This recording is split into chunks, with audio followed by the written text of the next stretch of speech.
BJP और PM Modi के आरोपों पर छत्तीसगढ़ के मुख्यमंत्री भूपेश बघेल ने भी बड़ा हमला बोला है। आइए सुनते हैं उन्होंने क्या कुछ कहा है। ये लोग सीधा लड़ाई लड़ नहीं सकते, वो ईडी और आईटी के माध्यम से ही चुनाव लड़ रहे हैं। कल जैसे दो घोषणा पत्र जारी हुआ, एक घोषणा पत्र हिंदी में था जो भारतीय जनता पार्टी के लेटर हेड में था, दूसरा घोषणा पत्र शाम को जारी हुआ वो अंग्रेजी में था और ईडी के लेटर पेड में था। दो घोषणाएं उनकी हुई है।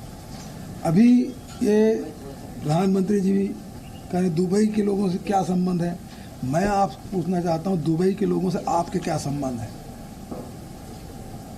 क्यों लुक आउट सर्कुलर जारी होने के बाद उसकी गिरफ्तारी नहीं हो रही है? ये गिरफ्तारी करने की जिम्मेदारी भारत सरकार की है। क्यों उसकी गिरफ्तारी नहीं हुई? क्यों महादेव ऐप बंद नहीं हुआ? बंद करने की जिम्मेदारी भारत सरकार की है। रवि त्रिपाठी के पास एक बार फिर से चलते हैं। रवि, अब भूपेश बघेल कह रहे हैं कि ये ऐप तो बंद हो जाना चाहिए।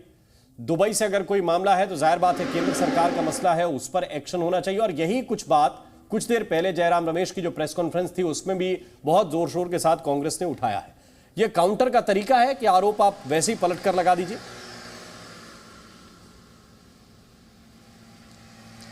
बिल्कुल बिल्कुल। देखिए, चूंकि यहाँ भूपेश बघेल पर इतना बड़ा अटैक है और मुख्यमंत्री हैं और उन्हीं के एक तरह से कहा जाए नेतृत्व में चुनाव लड़ा जा रहा है, आगे चेहरा होंगे नहीं होंगे ये गारंटी नहीं है। तो वैसी स्थिति में भूपेश बघेल को सीधे घेरना बीजेपी की रणनीति का पार्ट है और उन्होंने घेरा है क्योंकि भूपेश बघेल के नाम पर ही पार्टी यहाँ आगे बढ़ रही है। देखिए, आपको दो तीन चीज़ बताना चाहूँगा। यहाँ कई और भी घोटाले हैं जिसकी चर्चा है, कोयला घोटाला, खनन घोटाला, शराब घोटाला और साथ साथ पीएससी घोटाला, जो छात्रों के साथ जो पीएससी एग्जाम में घोटाला हुआ है। तो इस वजह से इस राज्य में कहीं ना कहीं घोटालों का एक चस्पा लगता है कांग्रेस पर, और कांग्रेस पे ये आरोप पर लगातार प्रधानमंत्री लगाते हैं और ये बताते रहते हैं कि कांग्रेस पार्टी एक करप्ट पार्टी है, ताकि जनता में ये मैसेज जाए कि कांग्रेस करप्शन करती है। लेकिन एक मजबूत पक्ष जो कांग्रेस का यहाँ जमीन पे दिखाई दे रहा था वो था किसानों का पक्ष। किसानों को जिस तरह से न्यूनतम समर्थन मूल्य देने की बात सरकार कर रही थी और लगातार 5 साल में दिए भी, 4 हिस्सों में उसको डिवाइड करके बोनस दिया जाता है, उससे भी लोग कहीं ना कहीं खुश दिखे।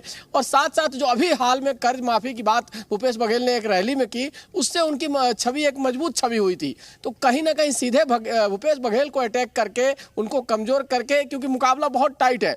अगर आप ग्राउंड पे घूमिएगा तो जो कांग्रेस के विधायक हैं उनके खिलाफ काफी एंटी इनकम्बेंसी दिखाई देगी।